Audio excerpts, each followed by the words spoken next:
Alright, so here's our video for synthetic division, our first Algebra 2 accelerated extension lesson. I know this lesson seemed pretty easy, but the thought process behind it is actually pretty complex, which is why we're only doing it with the accelerated kids. If you're somebody that is not in my accelerated class that just so happened to come across this video on my YouTube channel, you could totally hang out and watch it and maybe learn something. It is definitely an easier process of doing long division quicker. If not, you could turn it off and watch one of the other awesome videos on how to do the homework assignments. So let's start with number 1 here. So for this first problem, to do this with synthetic division, I'm going to start by making the number on the outside -3. And then I'm going to write down all of my coefficients of what I'm trying to divide by. The first number comes down, so that 2 just comes down. -3 times 2, well, that's -6. If I add those two numbers down vertically, I get -1.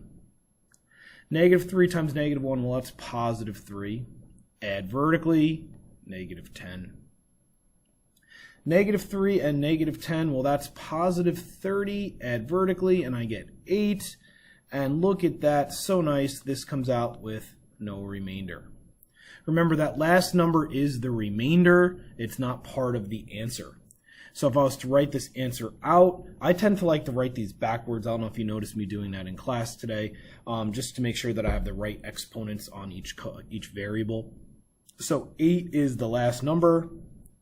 I know it's positive. I know the next term is going to be x, and it's going to be 10 negative. I know the next term is x squared, and it's going to be -1. You don't even have to put the 1. I put it in there.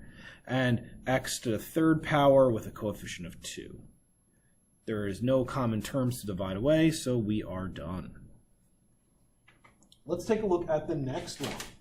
So for the next one, this one's actually a little bit easier, just less terms, but you get the same idea. So we start with -4 on the outside. We make our synthetic division, 1, 6, 3, and -20. The 1 comes down. Multiply to get -4. The 2 is the addition. -8, -5, and then +20, giving us again a remainder of 0. You'll notice later on, sometime, I don't know, around lesson 16, called What If There Is a Remainder, we'll start talking about what we do with these remainders, and we'll do synthetic division with it there as well. So I have -5, I have 2x, and I have x squared. Easy stuff. All right, number 2 is similar to a question was actually just on your little quick quiz today. So on your quick quiz, you needed to know that the subtraction changes all of these signs on the inside. So if we combine our like terms, I have x to the 4th. I'm going to have -3. No, sorry. I'm going to have +5 x to the third power. I'm going to have -9 x squared.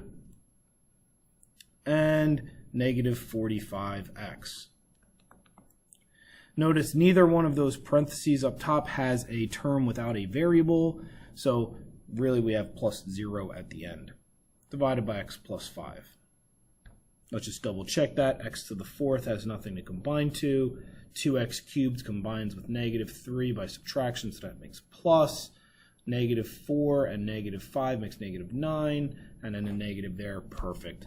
So synthetic division, we have -5 on the outside, 1, 5, -9, -45, and 0. Don't forget that there is a +0 there. It shouldn't matter here because there is no remainder. But if there was a remainder, it would matter, so let's just practice just in case. Bring down a 1. I get -5 here. So that gives me 0, so there's no term there, which is okay. I get 0,